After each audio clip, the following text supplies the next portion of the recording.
Hello, good morning all. I welcome all of you at APIC Third Health Tech Innovation Conclave. The tagline of this event is Building Digitally Resilient Healthcare Ecosystem, and we all know this is the apt time to build a resilient healthcare ecosystem, especially keeping in mind the realities of new normal we have been faced.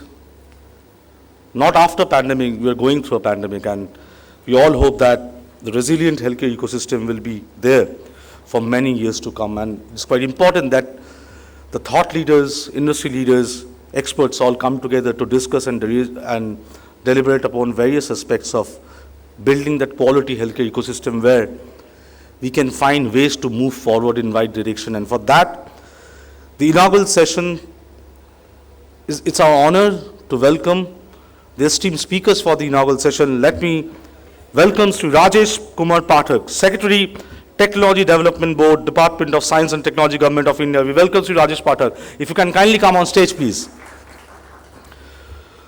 We welcome another leader from the healthcare ecosystem, Dr. Atul Mohan Kochar, CEO, National Accreditation Board of Hospitals and Healthcare Providers. Thank you so much, Dr. Kochar, for joining us. We welcome you.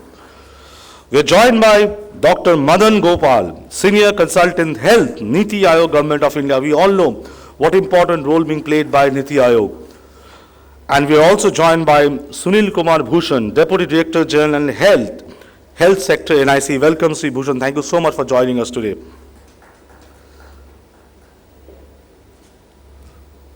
And we'll be joined by the virtual medium because we are living in a situation where we are doing physical event. Perhaps this is APAC News Network's first physical event after 2 years.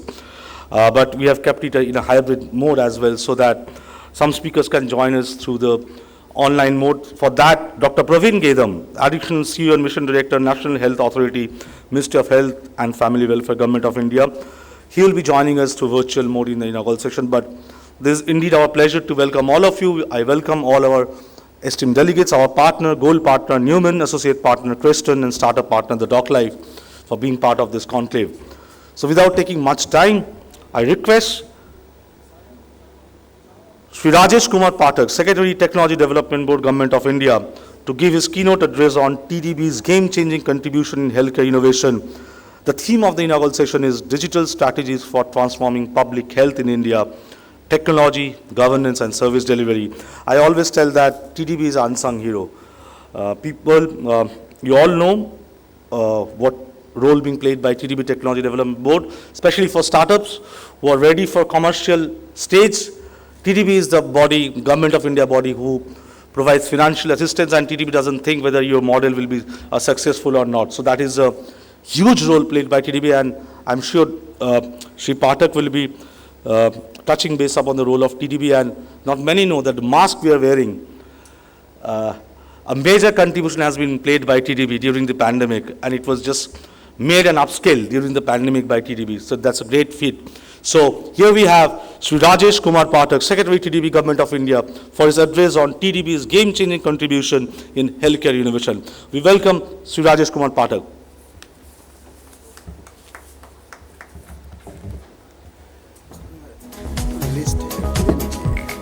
Just need your list.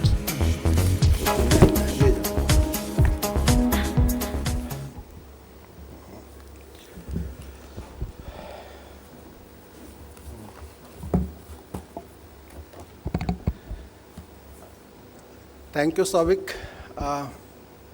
First of all, I would like to congratulate APAC team led by you for organizing this first physical conclave for health tech sector. Today at the dais we have Dr. Kochar, Dr. Madan Gopal and Sunil Bhushanji, all stalwart in their own field. I was told by Savik that I have to say something about TDB and its role, which is very dear to me. I also joined this organization very recently, and I am really amazed by the kind of contribution this organization will make. I will come back to that a little later. Since being the first speaker, It's my onus and duty to set the tone of this conclave, to start at right perspective. In fact, I wanted to get excuse myself for today because I have a certain one, my personal related to me. Just after this, the interview is scheduled. I am trying to do my PhD.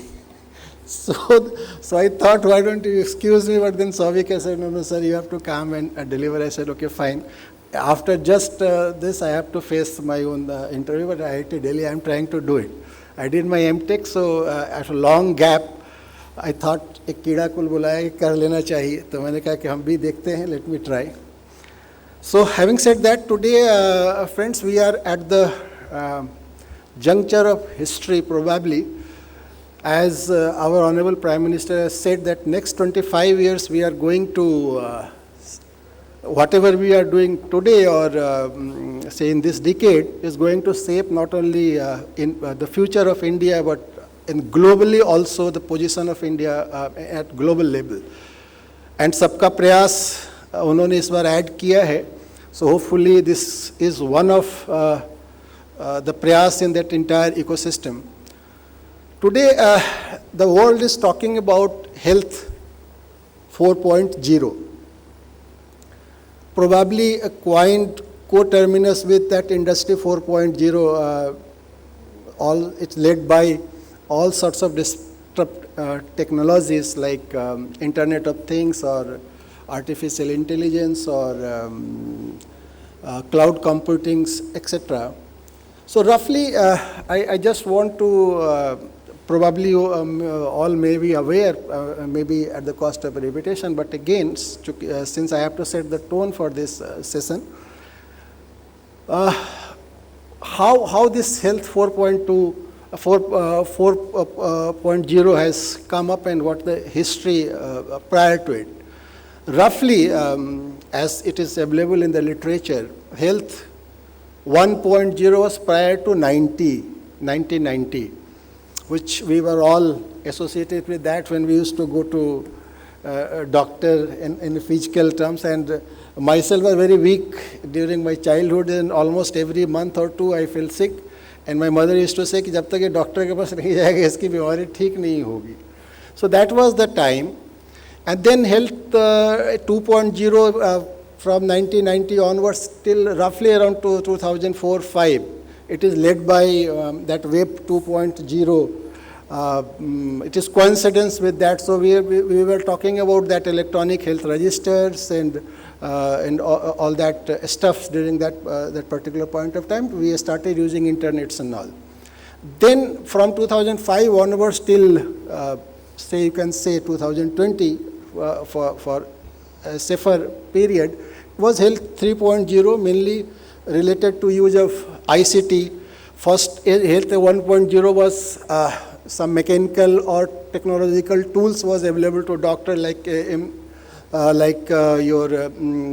CT scans and all those came. Then thereafter that led by the electrical or web-based system, and basically health 3.0 was a genome data and led by the wearable some sort of devices and implantation and all.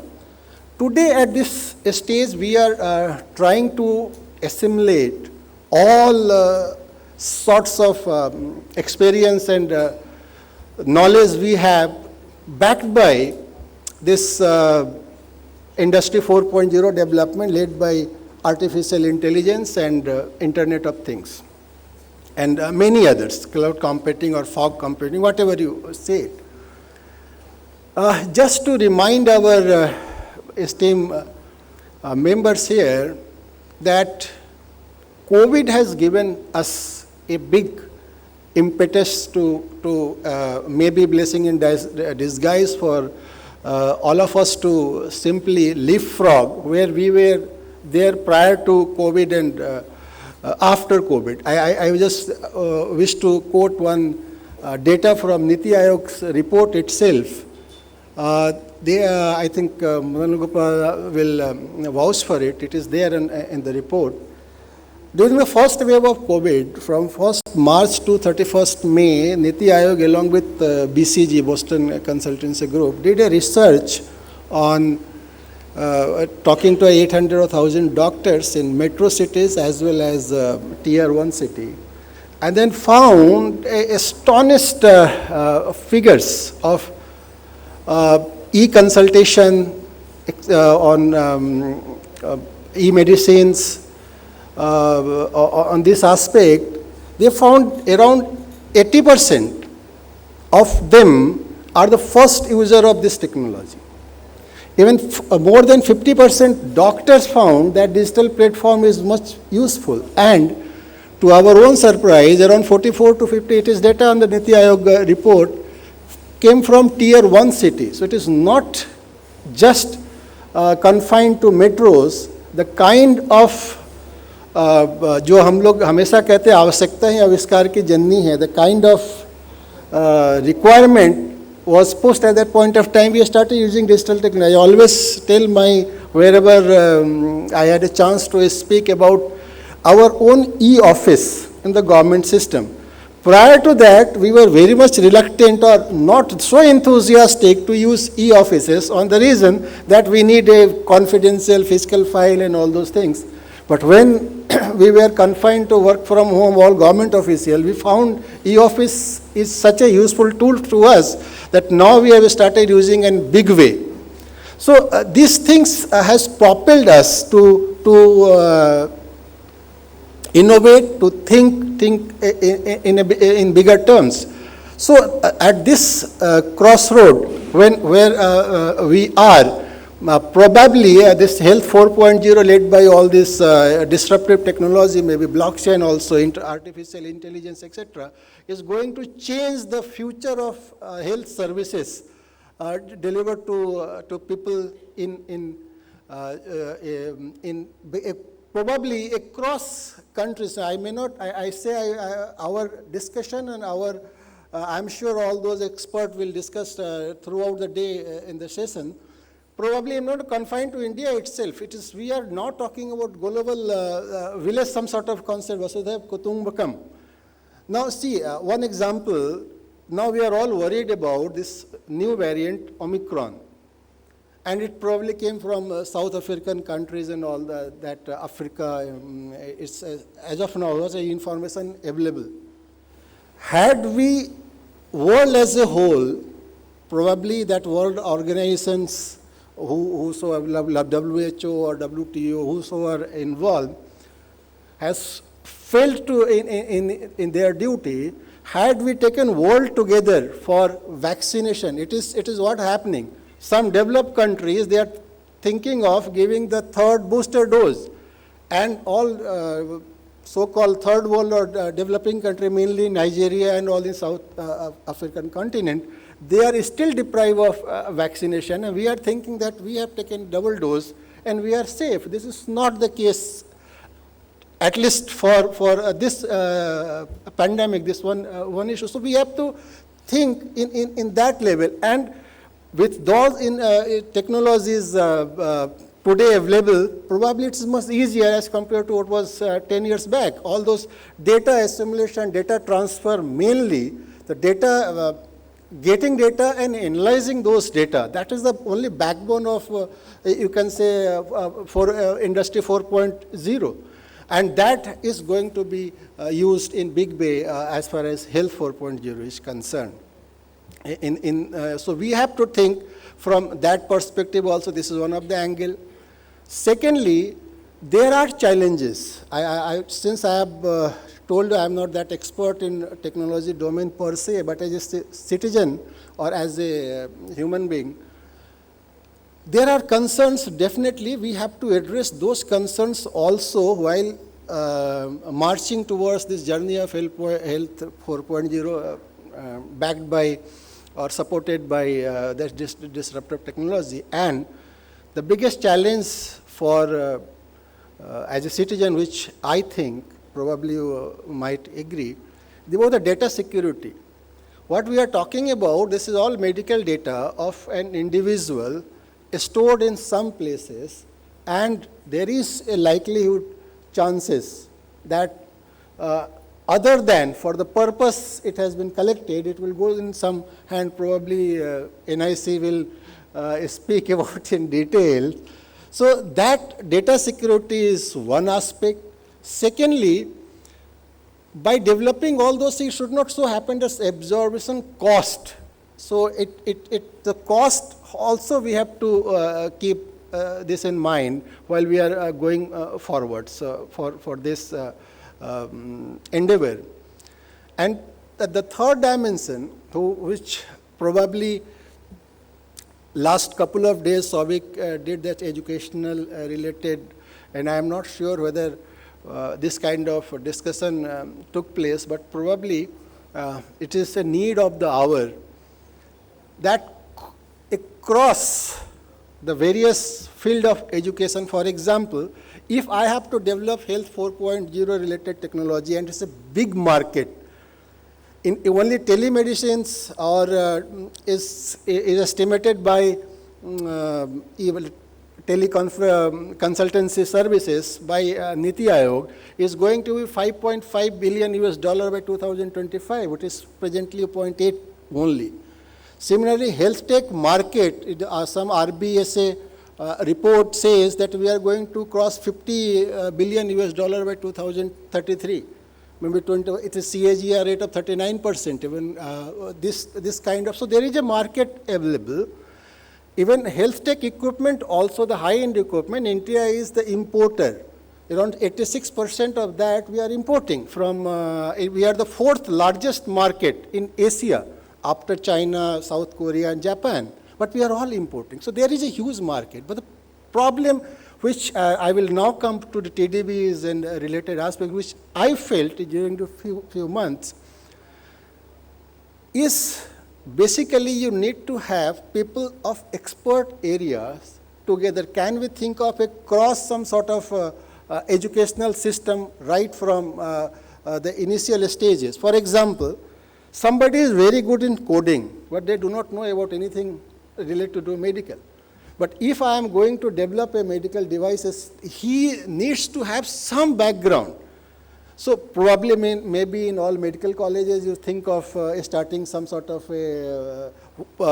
that coding classes, or maybe in IITs or technical sites, some sort of a medical, maybe elective or not, somebody who is very, very good at taking entrepreneur level, have all this, at least some basic knowledge. For example, Niti Aayog has partnered with Microsoft and some Forest Health to develop 3 Netra. Obviously, see, one is the government policy maker, one is Microsoft, who has all those expertise in developing these new devices using all modern technologies, and a health organization. So this entire ecosystem we have to think from that perspective. Can we develop some sort of academic level itself across? So that is also one of the idea I thought I must share. Now coming back to TDB, as Souvik has said, I have to speak about TDB. If I don't speak, probably I am not doing justice to my organization and Souvik's demand also.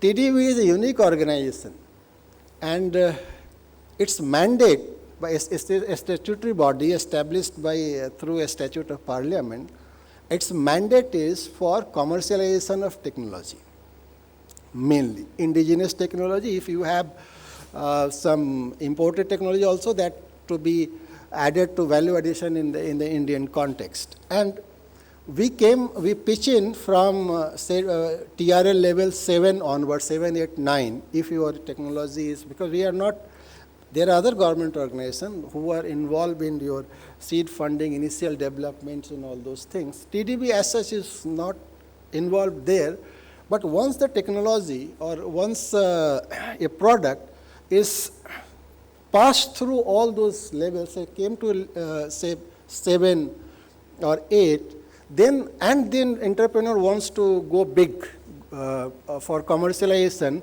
then we chip in for establishment of all their production capacities and facilities and all. And sometime we invest in their equity also, but mainly we go with soft loan. It is 5% simple interest till your project is established. We give moratorium also, and then my repayment starts, and hardly we charge royalty for the sales only till we get back our loan amount, maybe 8 or 9 years that this entire cycle is. So this way we are helping all organizations. I have just take the names. I will say recently during COVID time also what kind of organization we have helped. From this forum I always tell that today we are talking about Indian strength in vaccine development. And yesterday also in some of the program that BJP President Mr. Nadda was talking about, with 9 months we have developed our own vaccine by Covaxin and all. This strength has not come in a day, not today. The journey has started in 96-97 when Santa Biotech or Bharat Biotech, Dr. Ella Krishna, they came from US and wanted to start manufacturing hepatitis B vaccine. That time all bank has refused them. It is available on social media, YouTube's, their speeches. Refused them to fund because of high risk involved. And that point of time, TDB funded their first project, hepatitis B vaccine. That time it was costing around $23. After they produced in India, it came down to around $1 or so. From that journey I started, we funded there 5 or 6 projects. All, you name biopharma, any company, biological E or anybody else, they are all funded initial stages from. So today what Bharat Biotech is, was not Bharat Biotech in 96, 97. Unless the TDB has funded that, they could not have come up to that extent, and probably will not be able to achieve what we are doing today. I am just looking forward if someone from you or some entrepreneur, because this is again big opportunity, Health 4.0, can have that kind of entrepreneur risk-taking ability. We are with you, we take risk because we understand that project will fail. There is no, your product is good, but commercially it may not succeed. Depending on various attributes, may not be your project per se or idea per se, but various attributes commercially. There happens. Lots of product happen. Probably your product is, in fact, your idea whose time has not yet come. You have come out with that product and it is not selling in the market. Product fail. But then we are there to take risk, to support that. And I am really happy and thankful that you called me, and I hope with the whole day deliberation, this entire Health 4.0 we will get some sort of a clear roadmap and direction. And anybody who is interested in this technology, the only thing is you have to have technology. We are obviously health tech, so we are talking about technology. There, TDB is all the way is here to support you. We receive project 24/7 online. There is no some sort of waiting, and or you can log in my network and get the project registered with us. We have a very good evaluation system by experts, and incidentally, some of the project we evaluated, the venture capitalist came in and said, no, you don't get fund from TDB, from government. I am willing to pay you because they have so much faith in our evaluation system. So many people, and by the way, we don't charge neither for your project proposal nor your evaluation, everything. And we keep your hand holding till this project is completed. This whole expert group goes to your site and helps you. Wherever there is a problem, they suggest you also. So in the entire ecosystem, TDB remains involved throughout the projects. So that's a big opportunity for you. And I'm just read out some of the names which we recently, of the COVID, I always say that this product which I am wearing is supported by TDB.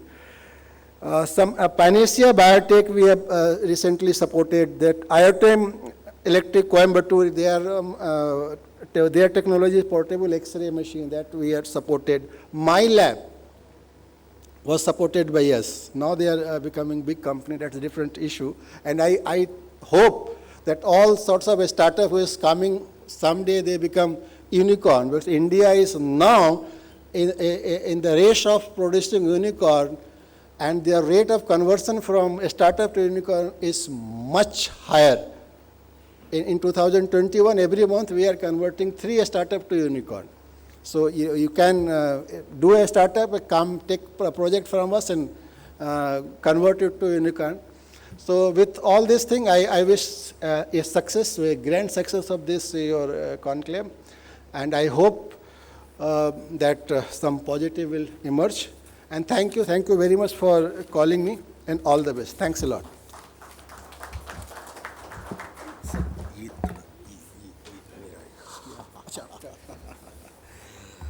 Thank you so much. That was Sri Rajesh Kumar Pathak, Secretary, Technology Development Board, Department of Science and Technology, Government of India. As he rightly pointed out, the journey of healthcare transformation in India. If we have to move to the healthcare 4.0, we have to think about the data, accessibility, data security, and that has to happen because we have to move towards a future where technology is going to be the game changer. It is playing the role of a game changer. And also, he talked about TDB's role, how they have transformed. He talked about the 96 saga, when no one was funding, and see today where Bharat Biotech is there. That's why I always call TDB an unsung hero. You should go to the website of TDB and you can find a lot of success stories. I think the most important part about TDB is that there's an ad, famous ad, that what an idea, Sergi. TDB believes in that idea. Whether that idea will succeed or fail, that comes later. Thank you so much. That was Rajesh Kumar Pathak. Can we have a big round of applause for him, please? I know there are eminent speakers with us, but I'll take permission from Dr. Atul Mohan Kochar and Dr. Madan Gopal. If I may call Sri Sunil Kumar Bhushan, Deputy Director General and Head Health Sector NIC, before you, because he has an urgent meeting in PMO. So maybe if he can have his perspective, we know how game-changing role being played by NIC for strengthening government technology ecosystem. So over to you.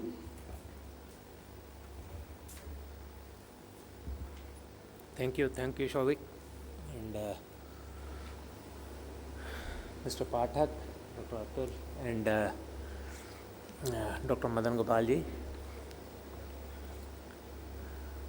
So let me share my experience and whatever we have achieved and whatever we have learned by implementing health IT applications in NIC.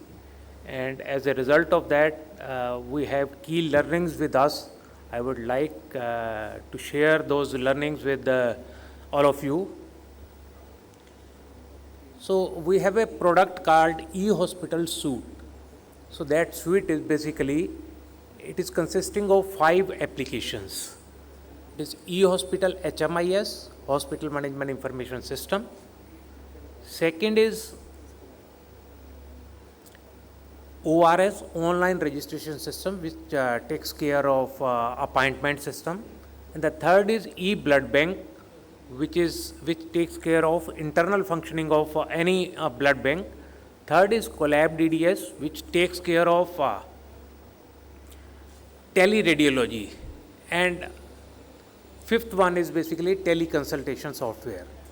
So these 5 applications consist in a bundle form called eHospital Suite. So when we implemented earlier these 5 applications, they used to be silos applications. It means there was no integration between these applications. So first we learned that these applications should talk to each other.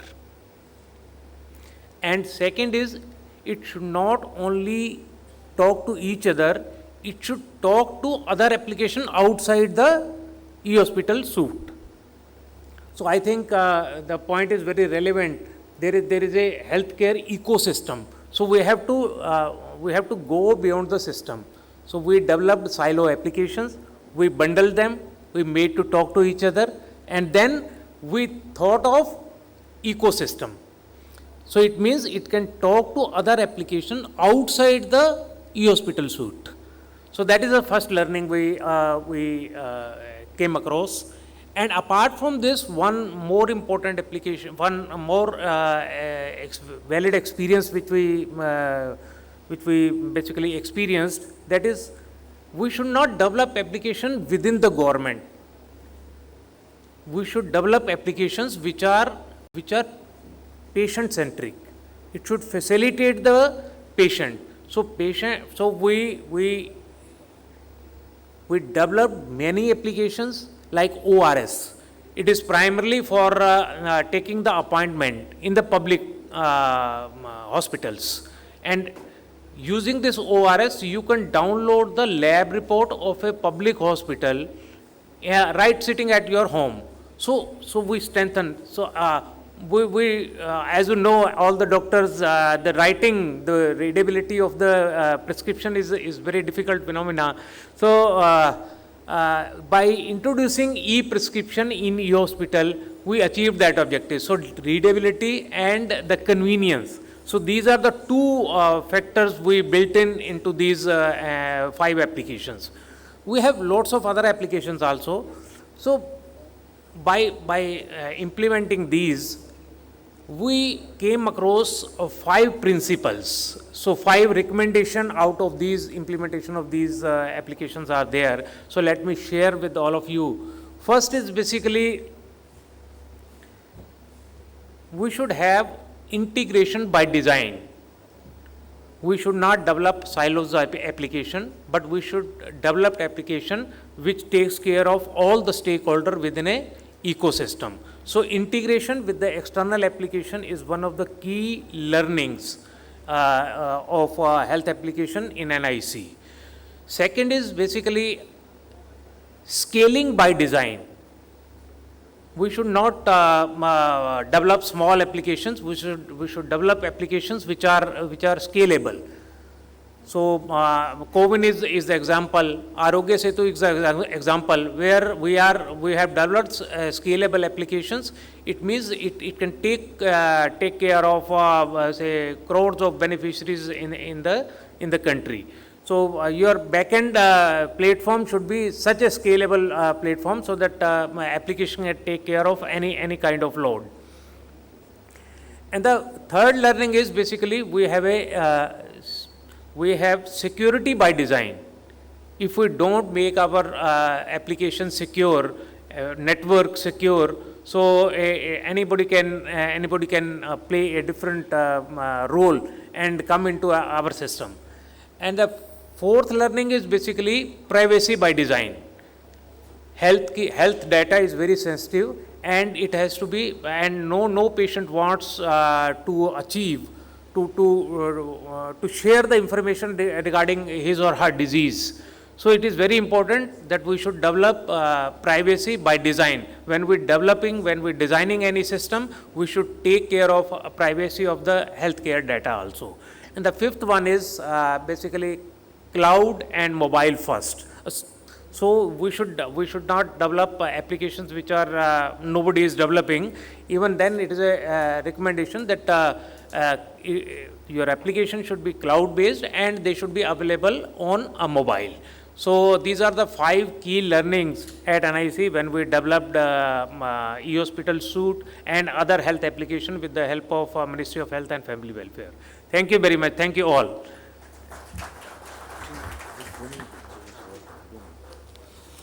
Thank you so much, Sunil Kumar Bhushan, Deputy Director General, Head Health Sector NIC. We all know what game-changing role being played by NIC. We talked about the 5 aspects of NIC, application development, and also we can talk about Arogya Setu, also about how game-changing thing has been done. We'll hear another success story of India that is called CoWIN from Praveen Gedam, but later on. But before I invite the other speakers, let me just give you a brief about what we do. You might not be knowing, not many will be knowing what APEC News Network is all about. So me and my 2 other colleagues who were working in previous company, we started this company almost 2 years back during the peak of pandemic, and we thought that there's a void in the space of bringing communities together. So we started APEC News Network, a company which focuses on creating awareness on innovation and technology for governance, healthcare, education. And by God's grace and by the blessing of all you, in the last 2 years we have achieved something. One of the achievement is that we have been able to do this physical event today. Not even in 2 years we have done that, and we have created many community building platforms, not only stakeholders from India, but globally. We have connected many stakeholders who are part of governance, healthcare, education ecosystem, startup ecosystem, and enterprise ecosystem. And we need your blessing and help to take the APIC News Network story to greater heights in future. That is all about APIC News Network. Before I move to Dr. Atul Mohan Kochar, there's a short award ceremony here, which I like to announce that we are facilitating the healthcare leaders of India in this conference. So can we have the awards on stage? I request co-founders of APIC News Network, apart from me, that is Shavik, Gopi Krishna Arora and Sangamitra Mohanty, to come on stage and hand over the awards to our healthcare leaders. The first award goes to Shri Rajesh Kumar Pathak, Secretary, Technology Development Board, Department of Science and Technology, Government of India, for strengthening the startup ecosystem in India. This is a leadership certificate being given to Rajesh Kumar Pathak. Can we have a round of applause for him, please? I request Sangamitra Mohanty and Gopi Krishna Arora to come on stage, please, and hand over the award.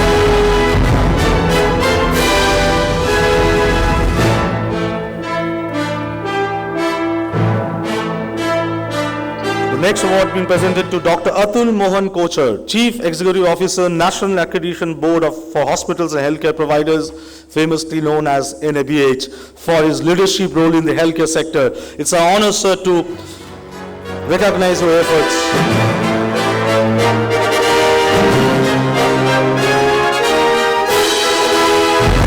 Next award to Dr. Madan Gopal, Senior Consultant, Health, Niti Aayog, Government of India, for leadership role in healthcare sector. We all know when it comes to policy and creating the blueprint for future, Niti Aayog is playing a very important role. Let the music be there throughout the award ceremony. Don't stop it. The award goes to Mr. Sunil Kumar Bhushan, Deputy Director General, Head, Health Sector NIC, for leadership role in healthcare sector. We all know brilliant role played by NIC for transforming India's technology backbone. Not only government, we are also recognizing the efforts of industry. The award is proudly presented to Newman Health for emerging digital health tech startup. Mr. Pathak was talking about healthcare startup ecosystem. Can we have someone from Newman Health on stage, please? Newman Health for emerging digital health tech startup.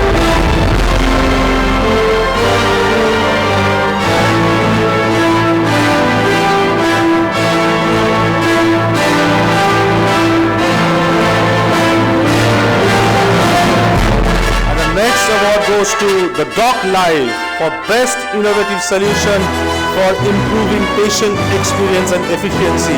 Can we have someone from Doc Live as well? Mr. Pathak and Dr. Kochar will be interested because these are all emerging health tech startups whom we are recognizing. The Doc Live, the award goes to Doc Live team for being the best innovative solution for improving patient experience and efficiency.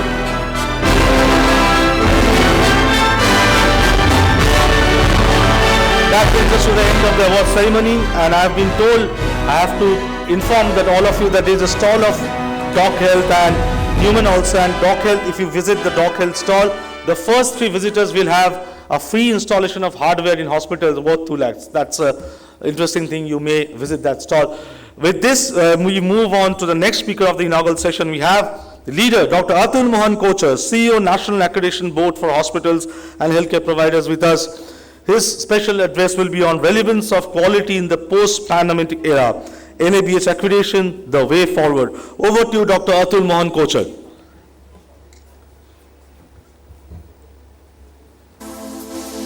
Thank you, Mr. Shobhat. Thank you all. Thank you, APAC, for this invitation.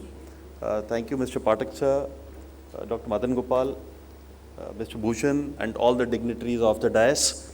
Let me take this opportunity to introduce NABH. NABH, you may all be very familiar, but we started out in 2005 with one standard and one program. But today, after 15 years, we have 21 standards and 21 programs, and we are constantly developing more. We are trying to develop standards for dialysis, strokes, home care, senior care, and a variety of other niche areas, including digital health. So coming to the strategies for digital health, let me place on record that when COVID broke out, we were caught in a limbo.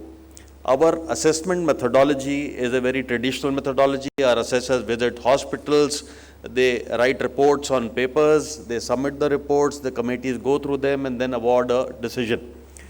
But once the COVID broke out, the entire travel industry came to a standstill. There was a real danger. The interactions became very, very difficult. So we had to very fast switch over to a digital methodology.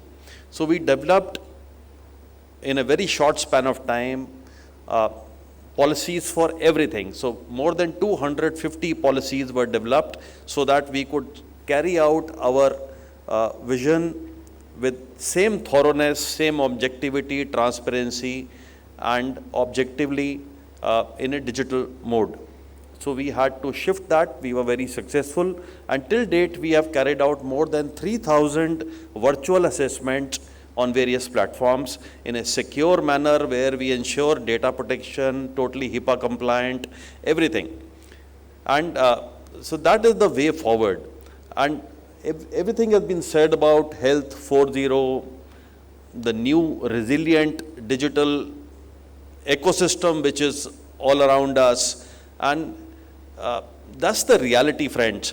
So what we are looking for now is that the COVID has given us a huge opportunity. This disruption has led us to some very real low-hanging fruits. For example, as Mr. Bhushan very rightly pointed out, that their hospital suite was already there. It was in 5 different applications without, in silos, not talking to each other. Now they have bundled them together and make them more relevant so that they are all integrated, seamless, and more meaningful. Mr. Pathak very rightly pointed out that time is now, that now we have to really make a difference. And there are no constraints, and India has risen to the challenge. And I'm sure Dr. Madan Gopal, who is in the very actively thick of the things as far as Niti is concerned, and he himself is a very keen part of everything from vaccine development to healthcare strategy to dissemination. So now is the time to break out of all our old traditional barriers and think of something new and lead us to a massive change and use technology to do that. So this entire digital health, today NABH is touching about 12,000 hospitals under the 3 broad headings of accreditation, certification, and empanelment. And we also realize that there are maybe 1 lakh of hospitals which are not with us currently. Maybe 3 lakhs of small clinics or 10 lakhs of small clinics, very, very small clinics in tier 4, tier 5, tier 6 cities. So we are very proud to have with us, partner with us, all big chains, the Apollos, the Medantas, the Fortis, and the Max. But we realize that we have miles to go where there is no constant of a quality. There's no idea of what ideal quality or a patient safety should be. So this is the core area where we aspire to be, and the only thing which platform, the bridge which can lead us to that is the technology, the digital. And digital health is still evolving. The ABDM has been a game changer. The Ayushman Bharat Digital Mission is going to provide a framework. They have already now 2,000 applications logged on into the system, which is going to give an opportunity for millions of coders, for software developers to provide harmonized apps and applications and softwares, which is going to provide just that kind of bridge, where we can use technology to bring all those masses and all those smaller setups onto the quality network. We realize that NABH may provide a key role for that, and we are very willing to invest our time, energy, and everything into giving that solution or bringing on board, because in principle and in every way, we are very actively collaborating with NHA, with ABDM to create a more meaningful ecosystem. So talking about digital health, we have already started working on that.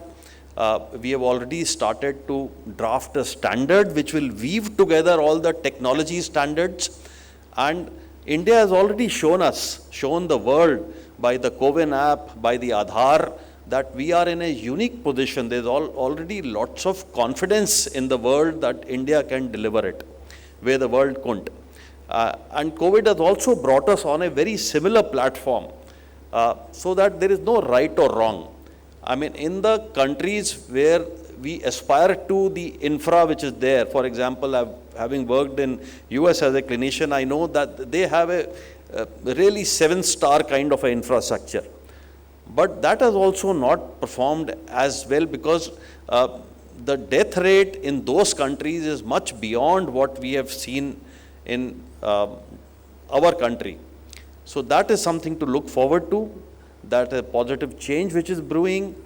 And we must not, I am sure that these meets and thought idea generating meets like this third EPIC meet, I wish you all the best, Mr. Shobhit, and the entire team of EPIC for bringing together leaders. I see Dr. D.K. Gupta, and there are so many leaders in the audience, and all of them must, this think tank must contribute and take this digital resilience to the next level. And we must not rest by hand-holding, by sharing our ideas, by sharing our thoughts, till we take quality to the last man in the line. So that is the key area, till we take the basics of patient safety, surgical site safety, communication safety, everything to the tier 4, tier 5, tier 6 cities. Only then, because as Mr. Pathak very rightly pointed out, we cannot be secure in our islands of excellence. We cannot say that we have received 2 doses of booster while our friends in South Africa maybe have not received 1. Otherwise, it will all rebound and come back to all of us. So similarly, with the digital thing also, every software or training or hand-holding, we have to disseminate to the furthest thing, and NABH is willing to invest and play its part in taking these basics of education in digital health to the far-flung nooks and corners of the country. So thank you so much once again for this opportunity, and I wish you all the best. Thank you. Thank you so much, Dr. Atul Mohan Kochhar, CEO, NABH, and as he has said that, a very important part he has said that it's not only about technology, but leveraging that technology to take the healthcare delivery to the last nook and corner of the country, and NABH is playing a very important part in strengthening that hospital ecosystem in the country. There is no doubt that technology is going to be the game changer, but I think it will reap more benefit, more fruit, if we take that advancement of technology to the last mile, to the furthermost place in the country. And APAC News Network will all be very pleased to partner with NABH in future to create this kind of awareness program as well, sir. Thank you so much. With this, we move to a very important speaker of the inaugural session, Dr. Madan Gopal, Senior Consultant Health, Niti Aayog, Government of India, and he'll be talking on improving health outcomes through policy, technology, and innovation. Over to you, Sri Dr. Madan Gopal. Thank you so much.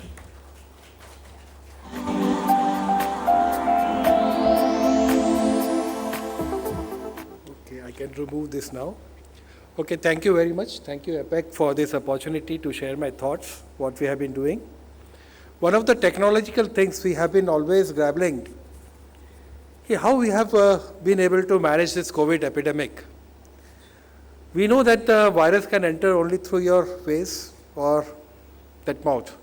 And what kind of innovation we can have? We can have a barrier that is in the form of mask. I request that we should not allow the virus to enter us till the peace times return back. So only the innovation which has happened is a good mask. We can use this mask when we are not speaking. So that's the way we can prevent this. This is a technological solution for preventing the entry of the virus into our bodies. Another important thing, technological advancement which has happened, was the use of sensors during the COVID epidemic. The sensors were in the form of, you have seen that how beautifully we managed the COVID patients in the house, in the hospitals, early detection, and how we have facilitated the home care management of COVID. We have used digital thermometers. Previously, we were not using that. Then we had the pulse oximeters, which has at least raised alarms that the person requires hospitalization. Then we have used the telemedicine guideline. Before coming to my topic, I'm just saying that how the technology and the innovations which have yielded and which has facilitated the management of the COVID quite comfortably. Because if you look at the surge, during the second peak when the surge happened, our systems were overwhelmed and we could not provide beds to the people who were requiring it. The people who were requiring the ICU beds, they have to be managed at a lower level of center. And the people who required oxygen support, we have managed. We have seen that catastrophe and we have seen that surge. We pray that this doesn't happen. But thanks to the technology which was available, and we had made the enabling this policy for enabling the use of technology for management of the patients. When the COVID struck, lockdown was there, and lockdown was as a measure for seeing that if people stay inside, the virus propagation can be stopped. During this lockdown time, what happened that the people, because if you look at the non-communicable disease in the country, we had a load of non-communicable disease, and many people, they require treatment. What will happen to these people if they don't come up for follow-up and treatment? That prompted us to think of having an enabling guidelines, because telemedicine, before this release of the telemedicine guidelines, was illegal in the country, because honorable courts have taken cognizance of that and they have passed orders against the doctors for WhatsApp consultation, telephone consultation. They were all illegal. After the release of this telemedicine guideline, it created an enabling environment, as Mr. Pathak has told, that it's a big billion industry which has been opened up by just small enablement of the telemedicine guidelines. And that has acted as a game changer in the management of COVID during these difficult times. Having said this, I will be just coming to the topic, that is the impact of the policies on the outcomes, innovations, and the other things. World Health Organization was constituted, we have to go historically to understand the perspective, what we are talking about this. If you talk about World Health Organization, there was no consensus on the definition of health. For 40 years, they debated on that. Then after that, everybody knows that disease and the hospitalization, they know the person is not sick. So that definition was there. What is sickness, what is disease, that definition was there. But there was no definition of health. Not to talk about the outcomes and other things. It took 40 years of debate, discussions to arrive at a consensus, the definition which all know, that the Alma-Ata Declaration. For achieving that kind of health, that is the state of physical, mental and social well-being, an approach was designed. That approach we call it a primary health care approach. It has the 8 elements. I am not going to delve into the details of that. But that approach was there. The health for all was given. Health for all means we would be reaching a state of health. That was the imperative, global imperative which was given. The approach was the primary health care. The use of, if you look at the definition of that, that means use of indigenously developed replicable technologies for having a positive outcomes. That intent was there. The policy intent was there in this Alma-Ata Declaration. The approach was there. But somehow we could not reach that target. Now the UN body, they set in the Millennium Development Goals with the focus area was, the approach was the primary health care. Then in 2015, with the Millennium Development Goals were also, we could not see a good outcome of that. Then 17 goals were set for the Sustainable Development Goal for 2030. The use of technology, the use of primary health care approach that was there is still there. But what we did for achieving this, we are having two enabling things. One is the National Health Policy 2017, which has set up targets. That means what could be the outcomes. It has talked about the digital ecosystem in the country for achieving that outcomes and the targets. And it has also set in some aspirational targets so that we, as a commitment to the Sustainable Development Goals, the global community, so that the achievement of that outcomes, they are enhanced and they are achieved. We are having an enabling National Health Policy 2017, and we are having a mechanism of spearheading that thing so that we are having a favorable outcomes.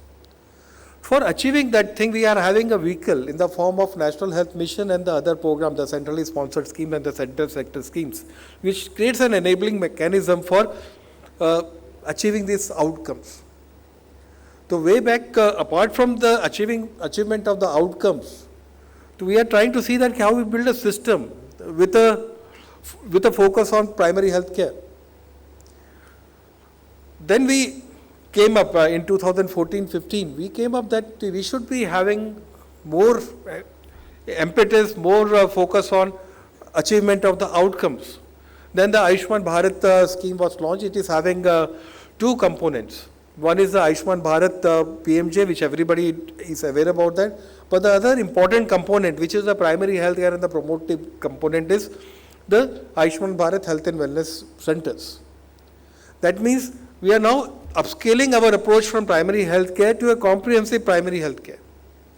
With the primary health care approach, we have created a structure, the health structure, which is district hospital, medical college, district hospital, the community health center, primary health center, the sub-centers, and we are having a fleet of healthcare workers in each and every village in the form of ASHA workers. We call them ASHA workers. At the sub-center, we are having these ANMs or the health worker, male and female, and the PSC, that's the place where first contact with the doctor is there, a medical professional is there. And at the community health center, you are having specialist services are to be available. This was the approach we were having. We are trying to have more packages to be built at the community sub-centers, and that's why all these sub-centers, they are being upgraded into health and wellness centers. Health and wellness centers, as we have mentioned, is having a technology component. That means we have to enable a technology there so that a remote consultation can happen in the health and wellness centers. There's a whole ecosystem which is there, which is in the process of development. We are trying to pilot and we see that how it evolves. So that kind of approach is there for improving the outcomes. If you look at the things which we have achieved, we have did considerably better in the achievement of most of the outcomes which have been envisaged in the health policy 2017. But lot more is required. The approach is to be different now with the technology ecosystem which is evolving. So we have to see how we can leapfrog the technology for expediting the achievements and meet the global targets of the Sustainable Development Goals set for India. Having said this, I just come back to the same thing when the Ayushman Bharat program was conceptualized, and then it was thought that we should be having a stack. That means a software was required to quickly roll out the PMJ program, and there was also discussion going on that when we evolve and have our own software, that is PMJ 2.0, which they call, that should be acting as a stack for all the other programs. If you look at the health website, you would be having each program, malaria program would be having their own portal, TB program is having their own portal, the RCH is having their own portal, and the other programs they are having their own portal. That means if I am a beneficiary residing in a particular place, if I am hooked to a malaria program or TB program, my information is collected differently. But this information don't talk to each other, as Mr. Bhushan has told about this. This whole integration process was also started way back in 2011-12 in the form of integrated health information platform, in which all the other portals and other things would be riding on this. Currently, there is a process going on for riding all the other programs onto this platform, so that with a single ID, the person can access all the information. They should be talking to each other. To develop that thing, a concept called that National Health Track came. And after that National Health Track, a digital blueprint was made for digital ecosystem for the country, and which is now rolled out as a digital mission. I think Praveen Gedam would be talking more on that if he logs in.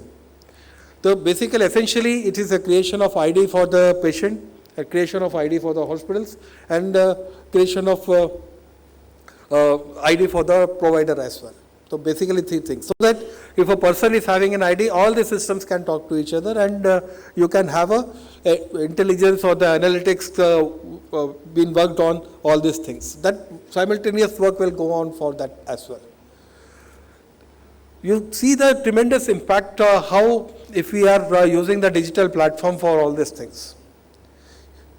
Previously, having seen the previous epidemic of H1N1 during a decade back, at that time interacting with the states were very difficult because that kind of digital platform was not there. Having a video conference with the state was there, but it was not exploited to this much as we have done with the other platforms which are available, the WebEx and the other platforms which are every other week, every other day, the ministry is having a video conference with few set of states. That kind of leverage which we have taken during this epidemic.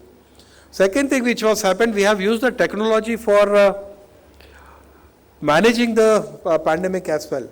You have seen the use of this, everybody might have seen the COVID India.org, that 19.org is a crowdsourced platform. You see how they have used the bots and the APIs, how they have designed that thing with a freelancing kind of thing. They have generated a platform. What is happening in South Africa, now you know immediately what is the caseload there. Previously it was not possible. This all are there for our advantage so that informed decision is taken. You see quickly how quickly we have acted this time for having the for revising the international travel guidelines. Previously it was not there. It was very difficult to come to a conclusion unless some evidence is there. There was evidence that surges are happening in the European countries and other places. Now we have to see that if the surges are happening, apart from that the quality of the testing which are there, you see the quality of testing which is happening. We were worried about the quality of testing. I was discussing with Atulji that the NABL is also there. All the NABL accredited laboratories initial phase were allowed to do COVID testing, but still doubt was raised on them. Now all the people who are COVID negative, they have uploaded the certificate on the Suvidha portal, and now they are tested here and they are turning out to be positive. There are few instances that they could be in winter period, they might have acquired infection, but still, you see, if technology is used for things, how things can change. How it has enabled that previously for development of vaccine, it used to take 10 years, not less than 5 years or 10 years. But this time we have made things possible in 9 to 10 months. So lot of things are there which can be leveraged and we can be using for monitoring that thing. Apart from that, the outcomes, the impact and the outcomes which we are trying to see, that can be monitored now. So we are having good equipments. We have developed the Arogya Setu that was meant for doing the surveillance. That means that the person is exposed to a COVID positive patient, because the information is coming from the ICMR portal to that software, and the mobile number is used for tracking that patient. The moment the person, and with the help of mobile triangulation and the Bluetooth connectivity, that anybody who is exposed to that person, immediately the information comes to the command center. But why it has not been that successful, we have to find out the reason, because the information coming to the command center or the center, there has to be people with capacities to analyze that thing and take prompting action. That's the place we have lagged it during the initial part. But still, it's a very good tool. It has shown that how it can be, how the people can do contact tracing, and more or less versions people they have developed during this COVID times. The other is how we have migrated from the EVIN platform, that is e-vaccine, that is the electronic vaccine intelligence network, which we used to have for monitoring the logistics of the cold chain during our routine immunization. That was upscaled and advanced to in the form of CoWIN. Initially, it was a small modules for there, and as the scope of the things improved. Now you have seen that it is a case study for the other rest of the world. Now we are trying to transfer this technology to other people. It talks about right from scheduling of the vaccination session, logistics management, beneficiary engagement, to the generation of the certificate with a QR code. That kind of things have evolved. You see how it has eased out the things. Otherwise, it is very difficult to have 2.5 crore vaccinations in a day without the use of technology. It's not possible. Previously, working at the district level, we used to, for having two sessions in a week, whole of the week used to be spent there. Now, with the ease of this, in 3-4 hours, you are scheduling whole of the week's immunization sessions. So that kind of enablement has happened, and with the use of technology, with the use of other enabling things which are there. So the outcomes are definitely going to improve. The second thing which we have to think from the device and other perspective is that the population demographics are changing.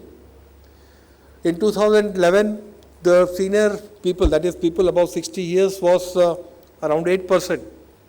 In 2021, it is going to be 12, and in the next decade, it will be more. We have to think that how the home care and the other care is going to increase. Home care has already increased, but how there would be demand of home care for these people. If this demand is there, there are some equipments which are required. Equipment for physiotherapies, equipment for this, and how to enable these people to use of the technology, how they can, it's not that they are dependent on others. We have to plan now. If somebody is smart enough, they will plan for them. In the 5 to 10 years, usually takes time. In 5 to 10 years time, you will see that how you have invested now, that is going to yield results. In the last, I will thank again for the APAC for giving this opportunity. So thank you very much. I wish all the success for this.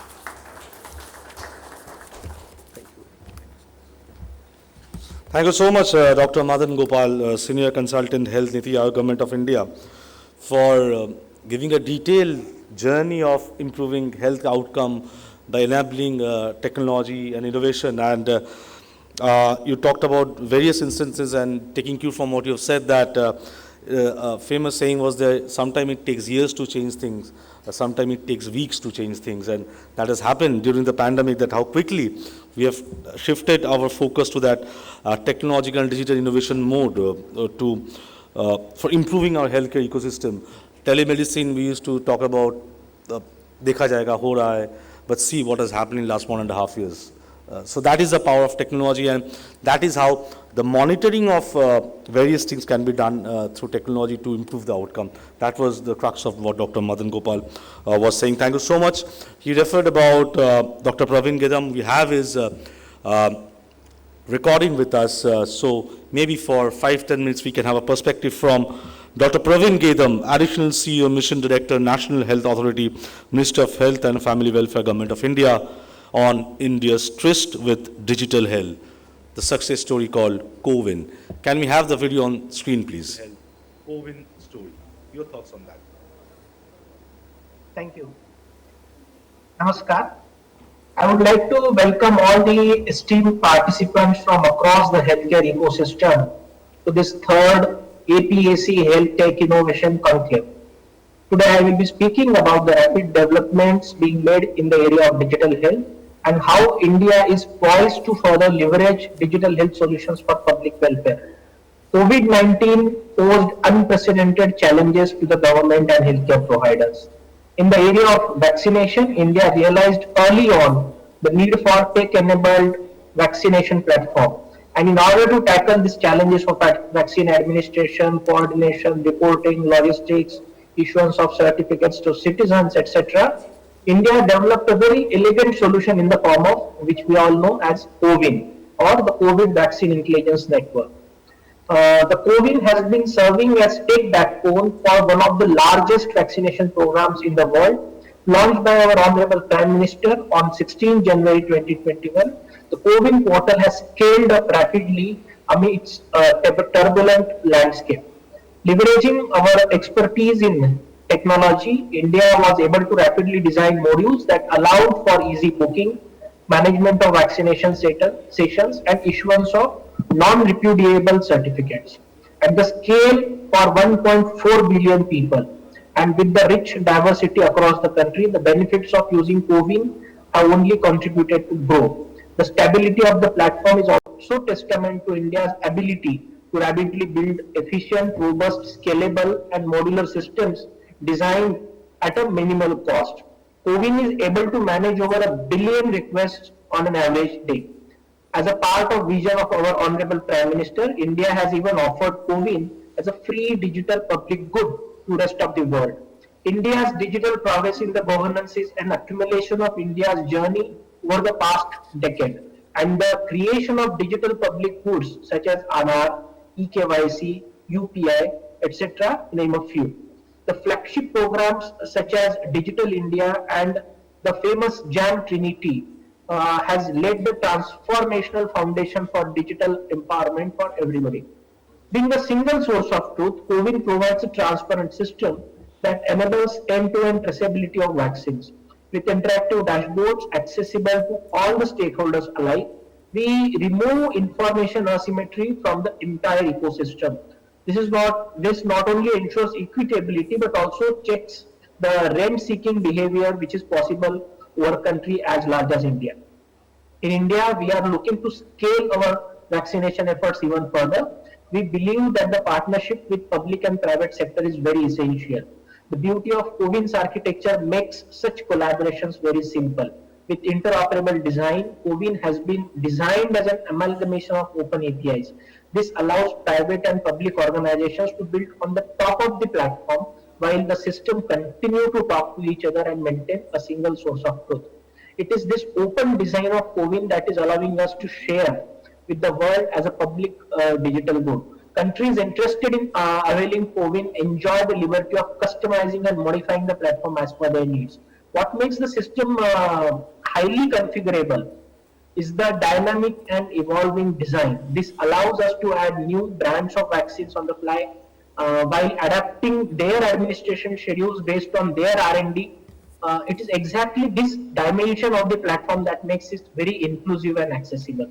We want to continue to build on the success of CoVIN to further expand the delivery of healthcare services by leveraging technology. The Ayushman Bharat Digital Mission, which was recently launched by the Honorable Prime Minister, in a couple of years will ensure that the entire country is linked through a grid that connects and validates the identity of patients, healthcare providers, facilities, and pharmacies. All these stakeholders will get connected through an open and interoperable platform that will leverage the extensive internet connectivity and robust digital identity, that is Aadhaar, and helping to plug the gaps in the healthcare delivery. We look forward to a very India leapfrogging in this area of digital health in the future, journey of which has already started. Thank you very much. Thank you so much. That was Dr. Praveen Gedam, Additional CEO and Mission Director, National Health Authority, Minister of Health and Family Welfare, Government of India, for sharing his vision on the CoVIN. And we know how wonderful CoVIN has come out, not only for India, but other countries are also asking India's help to develop that kind of app, that kind of health mechanism where the vaccination can be monitored and tracked. Thank you so much. This brings us to the end of the inaugural session of APEC 3rd Health Tech Innovation Conclave. Earlier 2 editions were done virtually. This is the first physical edition, and we're hopeful that we can do many more, if not the effect of Omicron engulfs us again. Let's hope for the best. So thank you so much, Dr. Atul Mohan Kochar and Dr. Madan Gopal for joining us in inaugural. I request Mr. Rajneesh Dey, Consulting Editor of APEC News Network, to deliver vote of thanks. Thank you so much.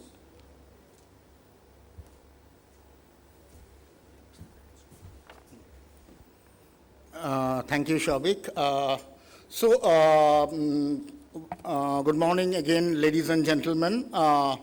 Since morning, we have been talking about the digital strategies that transforms public health and how different stakeholders from the policy level are talking about different facets of this health infrastructure, be it the technology, the governance, and the regulations behind it, and even service delivery to the citizens, which ultimately is the most important facet. So only once these facets synergize perfectly with each other, only then we can have a successful health system. And as many of the speakers mentioned in the morning, CoWIN has been one of the biggest success stories regarding our digital health structure, especially in these pandemic times.